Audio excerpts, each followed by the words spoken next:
चिड़िया के अपने जंगल में तेज बारिश और तूफान आने की वजह से चिड़िया दूर किसी दूसरे जंगल में चली जाती है। अगर इस आम के पेड़ पर अपना घोंसला बना लूं तो रहने के साथ साथ भोजन भी मिल जाएगा। ऐसा सोचकर चिड़िया दूर दूर से तिनके लाकर उस आम के पेड़ पर अपना घोंसला बना लेती है। अब मैं इस पेड़ पर आराम से रह सकती हूँ। ऐसा कहकर चिड़िया उस घोंसले में लेट जाती है। थोड़ी देर बाद वहाँ कौवा और कौवी आ जाते हैं। चिड़िया चिड़िया, ये पेड़ मेरा है, इस पे हम अपना घोंसला बनाने वाले थे, तुम इस पे कैसे घोंसला बना ली? कालू भैया, मेरे जंगल में तेज बारिश और तूफान आने से पूरा जंगल वीराना हो गया, तो मैं इस जंगल में आई तो मुझे ये पेड़ अच्छा लगा, तो मैं इस पे अपना घोंसला बना ली। तुम इस पेड़ पर नहीं रह सकती, ये पेड़ मेरा है, इस पेड़ पर हम रहेंगे, चल भाग इस पेड़ से। उस पेड़ के पास एक सूखा हुआ पेड़ था। चिड़िया उसी पेड़ पर अपना घोंसला लेकर चली जाती है। कालू और गोरी भी उस पेड़ पर अपना घोंसला बना लेते हैं। गोरी, हमने चिड़िया को बहुत आसानी से इस पेड़ से भगा दिया, अब हम इस पेड़ पर आराम से रहेंगे। बेवकूफ चिड़िया को ये भी पता नहीं कि हम भी उसी जंगल से आए हैं।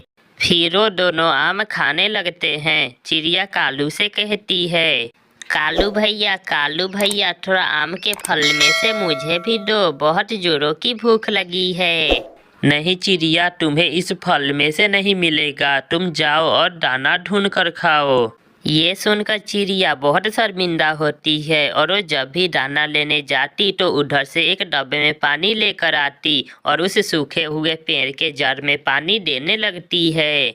मैं हार नहीं मानूंगी, कभी ना कभी ये पेड़ मुझे जरूर फल देगा। ऐसा सोचकर चिड़िया रोज उस पेड़ को पानी देने लगती है। एक दिन वो पेड़ चिड़िया से कहता है, चिड़िया तुम चिंता ना करो, मैं एक बड़ा और मीठे फल का पेड़ हूँ जो बारिश ना होने के कारण मेरी शाखाएं सूख गई है। तुम मुझे ऐसे ही पानी दिया करो, जब कौवे के पेड़ का फल खत्म हो जाएगा तब मुझ पे भी फल लगेंगे। ये सुनकर चिड़िया बहुत खुश होती है और रोज उस पेड़ को पानी देने लगती है। गोरी, अब हमारे पेड़ पर का आम खत्म होने वाला है, इसके बाद हम क्या खाएंगे? हाँ कालू, अगर इस पेड़ का फल खत्म हो जाएगा तो हमें दाना ढूंढना पड़ेगा।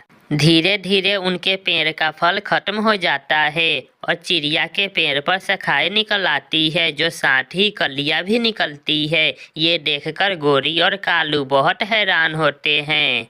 चिड़िया, ये पेड़ फल नहीं देगा, ये पेड़ कोई जंगली पेड़ है। कालू भैया, तुम देखना, ये पेड़ मुझे बड़ा और मीठा फल जरूर देगा। ऐसे ही कुछ दिन गुजर जाते हैं और चिड़िया के पेड़ पर जो कलियां थी वो धीरे धीरे फल में बदल जाते हैं। ये देखकर चिड़िया बहुत खुश थी। कौवे भैया, मैंने कहा था ना, ये पेड़ मुझे बड़ा फल देगा। ये कौन सा फल है हरा हरा? चिड़िया, ये जरूर कोई जहरीला फल होगा। कालू भैया, अभी तो ये कच्चा है, पकेगा तब देखना। फिर एक दिन गोरी और कालू जब जंगल में दाना ढूंढने जाते हैं तो उन्हें खाने को कुछ भी नहीं मिलता, तो कालू गोरी से कहता है, गोरी, इस जंगल के सारे दाने खत्म हो गए हैं और हमारे पेड़ पे का फल भी, अब हम क्या खाएंगे? कालू, अगर हमें दाना नहीं मिला तो हम भूख से मर जाएंगे। पूरे जंगल में दाना खोजने के बाद वो दोनों घर चले जाते हैं। घर जाकर देखते हैं कि चिड़िया का जो पेड़ है वो तो संतरे का पेड़ है। कालू भैया, अब देखें, बड़े और मीठे संतरे का फल। ऐसा कहकर चिड़िया संतरे खाने लगती है। फिर कालू चिड़िया से कहता है, चिड़िया, हमने पूरे जंगल ढूंढा पर हमें कहीं भी दाना नहीं मिला, बहुत जोरों की भूख लगी है, थोड़ा संतरे में से हमें भी दे दो। नहीं कौवे भैया, ये संतरे मेरे लिए हैं, इसमें से आपको नहीं मिलेंगे, आप जाएं, आप दाना ही ढूंढ कर खाएं। ये सुनकर कालू को अपनी भी बातें याद आ जाती है जो उसने चिड़िया को कहा था। गोरी, अगर उस दिन हम चिड़िया से मिल बांट कर फल खाए रहते तो आज हम भूख से नहीं मरते।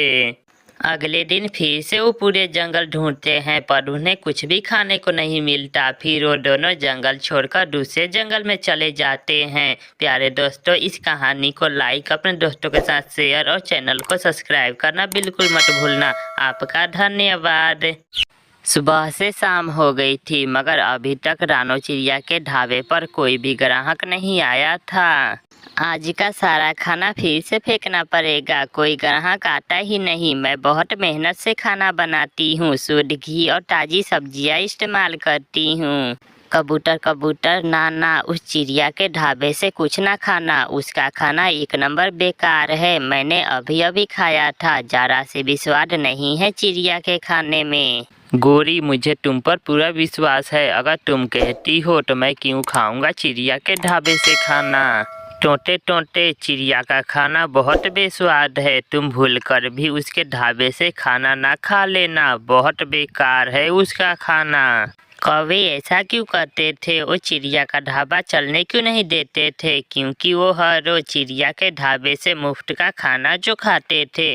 शाम को गोरी और कालू चिड़िया के ढाबे पे जाते हैं। चिड़िया, क्या आज खाना बिका या नहीं?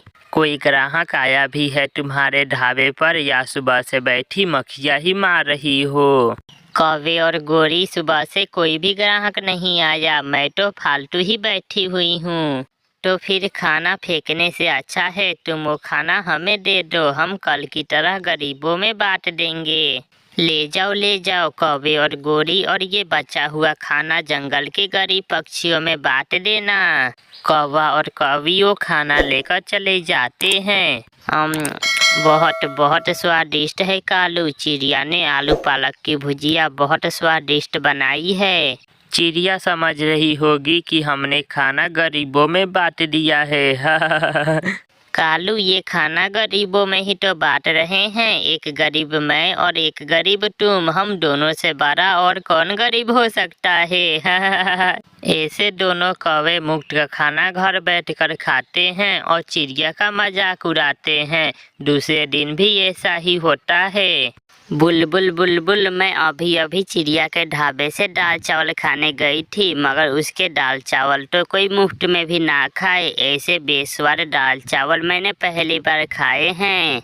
अच्छा ही हुआ जो तुमने मुझे बता दिया गोरी, मैं चिड़िया के ढाबे से कभी भी दाल चावल नहीं खाऊंगी। और जैसे ही शाम होती है गोरी और कालू फिर से चिड़िया से बचे हुए दाल चावल लेने आ जाते हैं।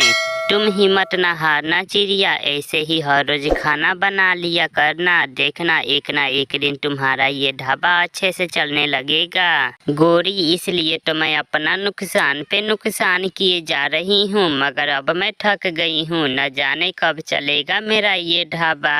गोरी, जल्दी चलो, गरीब पक्षी हमारा इंतजार कर रहे होंगे। कौवा और कौवी बचा हुआ खाना लेकर चले जाते हैं। आज मैं इन कौवों के पीछे जाकर देखती हूँ कि ये किन गरीबों में मेरा बचा हुआ खाना बांटते हैं।